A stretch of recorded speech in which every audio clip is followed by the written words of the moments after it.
राष्ट्रीय अध्यक्ष अखिलेश यादव ने उत्तर प्रदेश की महिलाओं को लेकर एक बड़ा ऐलान करते हुए ये घोषणा की है कि अगर 2027 के विधानसभा चुनावों में समाजवादी पार्टी की सरकार बनती है तो प्रदेश में स्त्री सम्मान योजना को तत्काल प्रभाव से लागू किया जाएगा। इस योजना के तहत प्रदेश की 18 से 50 वर्ष की महिलाओं को हर महीने 1000 रुपए की सम्मान राशि दी जाएगी। वहीं अखिलेश यादव के इस वादे को न केवल चुनावी रणनीति के तौर पर देखा जा रहा है बल्कि इसे भारतीय राजनीति में महिलाओं को केंद्र में रखकर बनाई जा रही नई रणनीति की दिशा में एक महत्वपूर्ण कदम के रूप में भी देखा जा रहा है। दरअसल कन्नौज में एक जनसभा को संबोधित करते हुए अखिलेश यादव ने महिलाओं की भूमिका को देश और समाज की तरक्की में निर्णायक बताते हुए कहा कि अब वक्त आ गया है कि उन्हें सिर्फ सुरक्षा के वादे नहीं बल्कि आर्थिक स्वतंत्रता और सामाजिक सम्मान भी दिया जाए।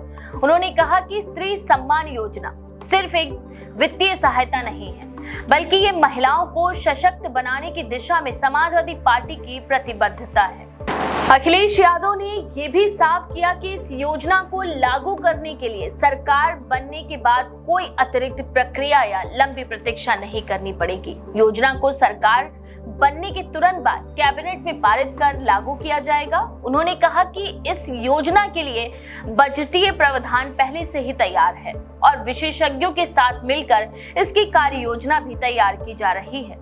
राजनीतिक जानकारों का मानना है कि समाजवादी पार्टी इस योजना के जरिए राज्य की आधी आबादी को सीधे साधने की कोशिश कर रही है। महिला मतदाताओं की भूमिका पिछले कुछ चुनावों में निर्णायक रही है और सपा ये अच्छी तरह समझती है कि यदि उन्हें साथ लिया गया तो सत्ता तक का रास्ता आसान हो सकता है। अखिलेश यादव ने अपने भाषण में कहा कि जिस तरह से केंद्र सरकार और प्रदेश की भाजपा सरकार ने महंगाई और बेरोजगारी की मार महिलाओं पर डाली है चिंताजनक है। उन्होंने कहा कि गैस सिलेंडर की कीमतों से लेकर रसोई का खर्चा तक हर चीज आसमान छू रही है और इस स्थिति में महिलाओं को सम्मानजनक जीवन जीने के लिए सीधी आर्थिक मदद जरूरी है।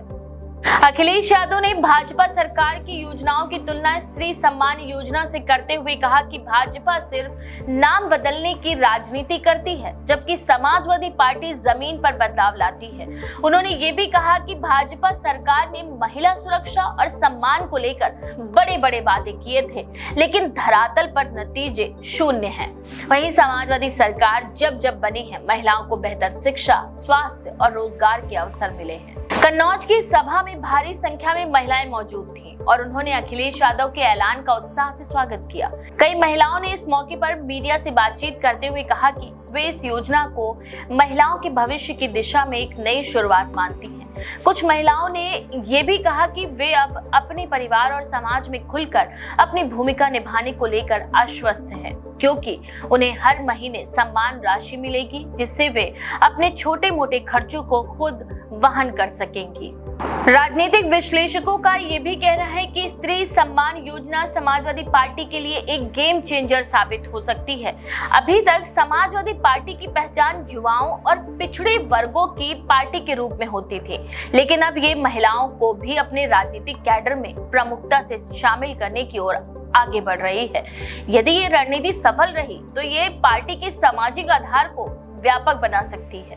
इस घोषणा के साथ साथ अखिलेश यादव ने ये भी कहा कि आने वाले समय में महिलाओं के लिए अन्य योजनाएं भी लाई जाएंगी जिनमें शिक्षा, स्वास्थ्य और स्वरोजगार पर विशेष ध्यान दिया जाएगा। उन्होंने ये भी कहा कि समाजवादी सरकार बनने के बाद हर जिले में महिला सहायता केंद्र स्थापित किए जाएंगे जहां पर महिलाओं को न सिर्फ कानूनी मदद मिलेगी बल्कि वे अपनी समस्याएं सीधे संबंधित अधिकारियों से साझा कर सकेंगी। भाजपा की तरफ से समाजवादी पार्टी की इस योजना पर अभी तक कोई औपचारिक प्रतिक्रिया सामने नहीं आई है लेकिन अंदरूनी सूत्रों का कहना है कि भाजपा नेतृत्व इस घोषणा को गंभीरता से ले रहा है और वह आने वाले महीनों में महिलाओं को साधने के लिए कुछ नई योजनाओं की घोषणा कर सकता है। कुल मिलाकर स्त्री सम्मान योजना न सिर्फ एक चुनावी वादा है बल्कि समाजवादी पार्टी की बदली हुई राजनीति की भी झलक है।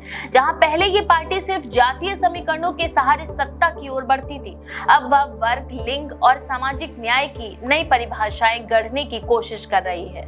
उत्तर प्रदेश की राजनीति में महिलाएं अब सिर्फ मतदाता नहीं बल्कि निर्णायक शक्ति बनती जा रही हैं। ऐसे में स्त्री सम्मान योजना सपा को एक नई पहचान दिला सकती है।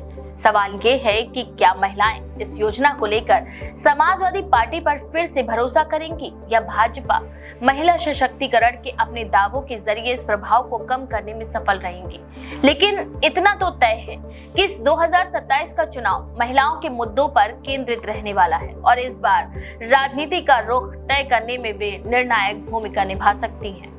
जनसभा में अखिलेश यादव ने यह भी संकेत दिया कि आने वाले समय में पार्टी अपने घोषणा पत्र में महिला नीति को एक अलग अध्याय के रूप में शामिल करेगी और हर उम्र वर्ग की महिलाओं के लिए योजनाएं लेकर आएगी।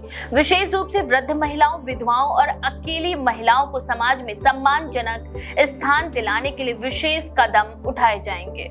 चुनाव से पहले की ये घोषणा समाजवादी पार्टी के लिए उत्साह बढ़ाने वाली मानी जा रही है। पार्टी कार्यकर्ता इस घोषणा को गांव-गांव तक पहुंचाने की रणनीति बना रहे हैं। सपा महिला मोर्चा पहले से ही सोशल मीडिया के माध्यम से इसे व्यापक स्तर पर प्रचारित कर रहा है। साथ ही ये योजना अब राजनीतिक विमर्श का हिस्सा बन चुकी है, जिसे विपक्षी दल नजरअंदाज नहीं कर सकते। इसी बीच कुछ अर्थशास्त्रियों ने योजना की व्यवहारिकता पर सवाल भी उठाए हैं। उनका कहना है कि उत्तर प्रदेश जैसे विशाल राज्य में हर महिला को प्रतिमाह 1000 रुपए देना एक बड़ी वित्तीय भार हो सकता है। हालांकि समाजवादी पार्टी के नेताओं का दावा है कि भ्रष्टाचार पर अंकुश लगाकर और अनावश्यक खर्चों को कम करके इस योजना के लिए पर्याप्त संसाधन जुटाए जा सकते हैं। आखिरकार स्त्री सम्मान योजना न केवल एक चुनावी हथियार है बल्कि ये भारतीय राजनीति में सामाजिक न्याय और लिंग समानता की दिशा में एक नई सोच की शुरुआत भी है।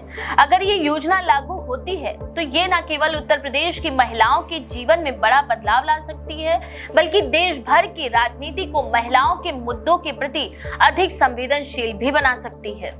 सपा की इस नई योजना के बारे में आपका क्या विचार है? अपनी राय हमें कमेंट में जरूर लिखें। ऐसे और भी खबरों के लिए देखते रहिए द पेज 19।